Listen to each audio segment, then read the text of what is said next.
আমরা যদি আমাদের জীবনটা জান্নাতের রাস্তায় পরিচালনা করতে চাই, তাহলে এই ঈদে মিলাদুন্নবী অর্থাৎ রসুল্লাহর খুশিটা আমাদেরকে উদযাপন করতে হবে। কিভাবে বললাম? কোনো গান বাদ্যের মাধ্যমে না, কোনো গান বাদ্যের মাধ্যমে না, কোনো নারী পুরুষ একত্রিত হয়ে লাফালাফির মাধ্যমে না। এই মিলাদের আয়োজনটা হবে খাওয়া দাওয়ার মাধ্যমে, এই আয়োজনটা হবে রসুল্লাহর শানে নাতের মাধ্যমে, আল্লাহর জিকিরের মাধ্যমে, কুরআন তেলাওয়াতের মাধ্যমে, রসুল্লাহর শান বর্ণনার মাহফিলের মাধ্যমে। তাহলেই রসুল্লাহ সাল্লাল্লাহু আলাইহি ওয়াসাল্লাম এবং আল্লাহর নবীরা যারা থাকবেন তাদের সাথে আমরা একসাথে জান্নাতে থাকতে পারব। এই জন্য আসুন আমরা আমাদের জীবনটাকে জান্নাতের রাস্তায় পরিচালনা করি, আমরা আমাদের জীবনটাকে সুন্দর রাস্তায় পরিচালনা করি।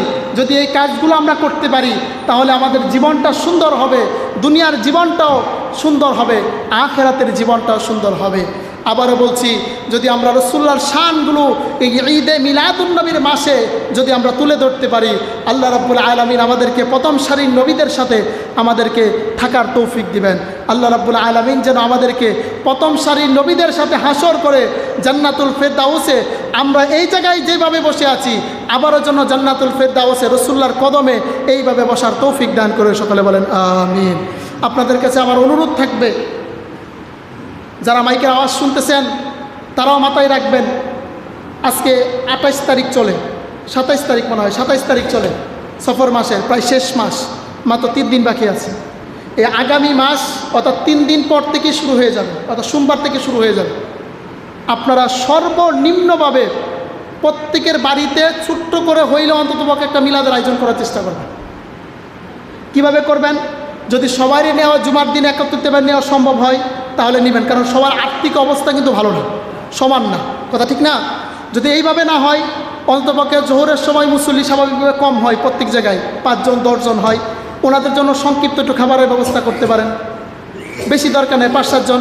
যদি তাও না হয়, এই 5-7 জনকে নিয়ে যান, অল্প একটু জিলাপির ব্যবস্থা করেন, অল্প একটু মিষ্টির ব্যবস্থা করেন, 200 টাকা খরচ করে নিয়ে যান, বাড়িতে উপরে মিলাদের ব্যবস্থা করেন।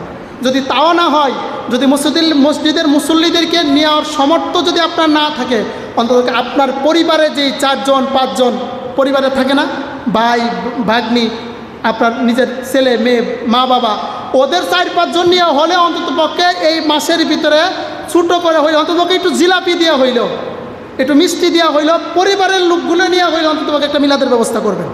বলেন ইনশাআল্লাহ, বলেন ইনশাআল্লাহ।